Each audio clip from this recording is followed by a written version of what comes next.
This is Andy Purewal for ID Boxing. I'm joined by Liam Beefy Smith over Zoom. Liam, always a pleasure. I appreciate you pulling over on your drive there to do this interview. How's life treating you?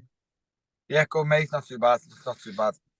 I'm glad to hear it. Beefy, obviously, just going to get straight into it. Obviously, earlier today, we saw the news that Amir Khan had failed a UKAD test from after his bout with Kell Brook last year. I just wanted to get your immediate reaction to when you heard the news and your thoughts on it all since.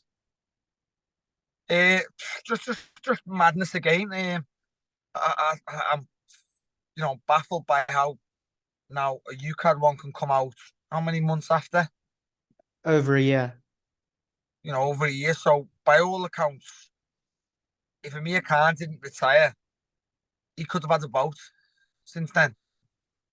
And no one said nothing. I don't know how true it is on that case because you know how can it come out like this far after? But like I said, as once more comes out about it, if he has done, then then he's the same as the rest of them. If it's in the system and it's the fully legit type of one, then he's the same. You know what I mean? He's the same as the rest. He's trying to cheat. So I would have never ever expected that from him. So I'll wait to hear more on it because I just don't get how it's only come out, 12 months later. Liam, I obviously know that kind of PEDs in boxing is something that you're very passionate about. When you Yeah, hear, of course. obviously very vocal with it. You know, Amir, you obviously used to train in his gym up in Bolton. I don't know, you may have even sparred together. Yeah. How much of a surprise is it to you if from what you've heard today, knowing that the relationship you would have had over the years? Just a surprise because again, it's something so unexpected. Something that has come out the blue. We retired 12 months ago, and it's popped up now, and now he's banned for 2 years. Also, like,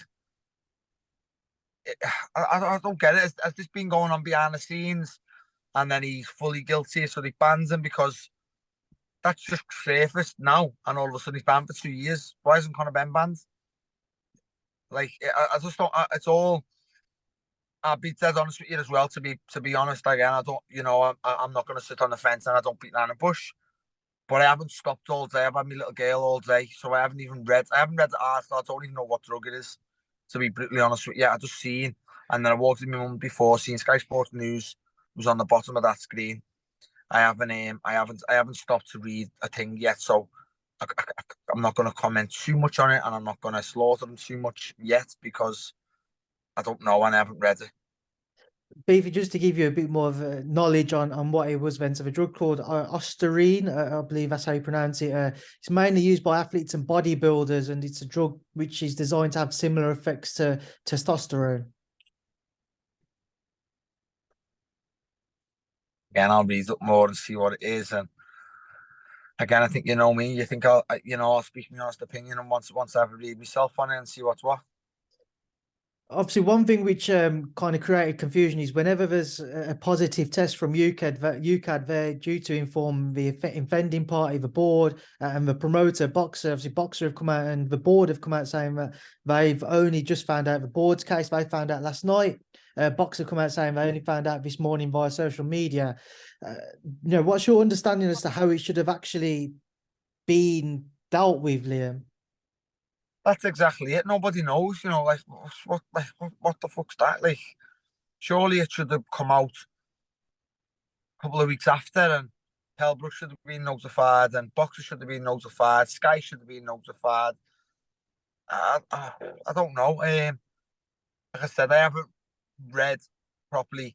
Has this been ongoing and they've come to a conclusion and he's banned? I don't know. I don't know how this has been kept quiet for so long, and then all of a sudden Amir Khan fails a drug test and is banned for 2 years. Like, no one had wins of this 2 weeks ago. This test was over 12 months ago, but 2 weeks ago, no one had no wins of this by all accounts. Even though you obviously haven't had the chance to look into it, Liam, something I'm interested to get your thoughts on is it's come out that it was accepted from an independent review that ingestion was not intentional. Your thoughts on that? So it was basically it's an accident. That's how that's not what has necessarily been said, but it's one of the conclusions you could take from that investigation. Yeah. I don't know. Like I said, I don't know the drug. Like, you know, I was told and I read and I listened to a few people on the Connor situation. Basically, you know, Connor's was you can't, it can't be in a protein drink. It can't be like, you know, in 40 eggs a day or something. You're either on or you're not. Like a woman, you're either pregnant or you're not. Like, I don't know whether this one can be in a protein, in a, you know, I don't know. I'd have to see and hear a little bit more on the situation. But by the way, I'm by no case am I defending Amir Khan here. By the way, you know, if it comes that he's cheated, then it's fucking wrong and he deserves all the punishment and stick he's gonna get. But uh, again, like, as you can see, mate, I'm sitting in my car doing this. I haven't stopped all day. Now, Liam, I think it's safe to say you're certainly one of few people who will not mince your words especially when it comes to a topic like PEDs in sport. We've done numerous interviews speaking about a variety of cases over the years, and just kind of a couple more things sticking with it. Then he did an interview with Sky Sports this morning, and he said, "I've never cheated. I'm a retired fighter. You can see by my performance against Kell Brook, I lost. If I went in there and knocked Brook out, it's different. I've never cheated in my life. I'm the one who wanted the testing for the fight. I've never cheated and never will. The amount that was in my system could have been from shaking people's hands." I don't know about the shaking hands situations. The result against Amir means absolutely nothing. About he still could have cheated and still could have lost. The only thing I would put on that, his performance was not someone of a performance enhancing. Never mind, like I said, he could have performed well and still lost. Performance wise, I probably agree with him in that sense. Not to do with the result. Performance, he was poor.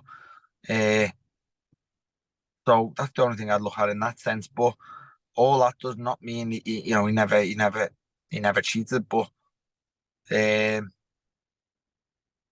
do I think he cheated? Like, do I think I agree with him in the sense that, you know, he's never been a cheat. I think he's been quite vocal on them in the past, and you know, I'm sure he was vocal towards Brook. I'm sure he's accused Brook at some stage, and I think that's why he got the testing in his own fight. So I don't know. Yeah, we'll see. Liam, obviously, Amir is somebody who's achieved a great deal within his career through the amateur and professional days. There's, calls for him to be looked at getting an MBE on the back of his retirement. This entire scenario now, depending on how it plays out, depending on how he responds to it, how damaging is this now to his reputation? Very, very damaging for me. Like, I think he's up there in the top three we've Britain have ever had. I'm not gonna lie. Achievements, you know, Olympic medalist on his own and a team on his own. I think he's one of the best we've produced. And I do think if it comes out, you know, it was intentional and all that, then it'll ruin a lot of his achievements.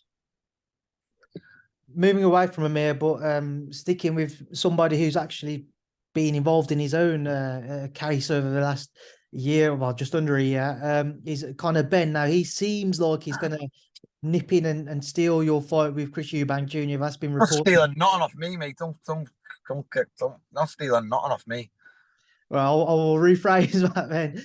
It looks like he will be facing Chris Eubank Jr. come June 3rd in Abu Dhabi or UAE. Just wanted to get your thoughts as he starts to hear more now that might be more likely to take place next instead of yourself and Junior in a rematch. Yeah, but that's on him really, and that's on him, Eddie, and whoever else it may be. But he's not stealing nothing off me. He can go and have my leftovers and try and do a better job than I done if he wants. But like they say, the cracks already in the pavement. I've already showed them how to do it. Basically, you know, they'll say they've got their own beef, they've got their own rivalry. Good on them. If they want to fight, go and fight. But like I say, you're only going to have kind of my leftovers. Nothing really. It's not really for you to do that. Hasn't been done already, you know. So, if they want that fight, then let them have that fight. That's nothing to do with me. Have you undertaken any talks over a potential fight at all, away from Junior? Not really, no. I've got a few options. I know boxers speak to Brook and all that, and we'll see. But I know Kell's not ready anytime soon. I've got people trying to speak to me. I've got other options also. We'll see how it plays out. Obviously, everyone's vocal about Chris fighting Connor, so if that's the case, hurry up and announce it. I think it's wrong that I still don't know what's going on. I just think that's the only wrong doing, and I'm pissed off over. We're now in March, and I still don't know. We activated the rematch clause in February. We're now in April, and I still don't know whether I'm fighting Chris next. You know what I mean? I think that's the only wrong in the situation. So I don't even think it's wrong if he goes and fights Ben. If he goes and fights Ben, so be it. It's not to do. I know skin off my nose. But we'll see. Liam, you mentioned kind of the Kell Brook fight. We obviously saw the pair of you pictured together ringside at the Coley fight a couple of weeks back. What did you guys discuss? We discussed the fight, to be honest with you. But like I said, we discussed the fight, and then it finished off with, look, I'm not going to be ready till August, September. So that shoots me down, because I'm not waiting then to have my next fight, unless it's worth my while money was. So one thought I want to put to you is I saw some quotes earlier from Tim Tszyu saying that the Charlo fight might get pushed back to a similar time as that. So in the meantime, he wants to try and get out beforehand, before June. I know that it was a fight which you'd previously been offered but never took because of the restrictions due to COVID. Would you re-entertain a fight, maybe yourself and Tim Tszyu, before June? 1,000,000% I'd fight Tim Tszyu, but I'm not jumping before June. I'm not going to make 154. I'll make 154, but I won't make it well enough to perform properly at it. As in, I'm not crashing to make 154 and then performing like a bag of shite. I delayed the Eubank Jr fight for the same type of reasons. I weren't taking that on 5 weeks' notice because of full camp and 100% Liam Smith. I was confident of beating Chris. I'd done that. A full camp, 100% Liam Smith. I'm confident of beating Tim Tszyu. I always have been. Good fighter, getting better and better. Seems a top pro as well. But that's a fight I've always been confident in. And so they offer me that fight at the end of June, I'll bet your hand off for it. Beefy, you move forwards as well, and I just want to get your thoughts on a couple of things. Just Joshua Franklin this past weekend. What did you make of AJ's return to winning ways? Look, good result. Good in parts. Safe in parts. Does that make sense? But just, I think it was one of them. Like I say, a lot of people don't realise when his last win was and all that. It's a lot. It's a lot mentally for fighters. We've got to understand he's in the public eye and he is at the top of the tree. He's probably our biggest star popularity-wise, and he's obviously come under a lot of slack. So, look, I thought it was great to see him get his hand raised and see him back to winning ways. And I just thought, like, that's it now. Now I can, take the harness off, or whatever the saying is, and now he can really gamble next fight. But if he'd lost that fight, what would it have been? Lost another loss, 3 losses on the spin. Hasn't won a fight since, when was his last win? Was it 2020? Pulev in 2020, yeah. Did he fight Purewal after the rematch? Did he? Yeah. Did he? Yeah. Well, like I say, look, he hasn't had a win since 2020. I would have been again. We lost to Franklin after Franklin beat after Dillian White beating Franklin, or we're getting the decision. He'd been slaughtered. So I just thought it was good to see him back to winning ways, and like I say, I'd like to see him kick on now and see where he goes. Beefy is someone who's heavy-handed and not afraid to get involved in a fight. What's one thing people have questioned is, has AJ lost that kind of willingness to engage, willingness to take a shot and to let his hands go? Did you see somebody who was maybe a bit nervous also doing so on Saturday night? Yeah, I thought he was nervous, but I don't think he's lost it. That still doesn't, because he was nervous doesn't mean he's lost it. I just thought he was nervous and it was a little bit safety first, take no risks in that sense. I don't think he's lost. I think if he wanted to go for it and swing and take chances, I think he's fully got it. I think he always has had that. That's why he's sometimes gassed early doors. And I just thought, you know, he knew Frank had a good chin also. I think it's a little bit unfair to say he's lost it, like he's shot a bit, because he's still a very, very young heavyweight.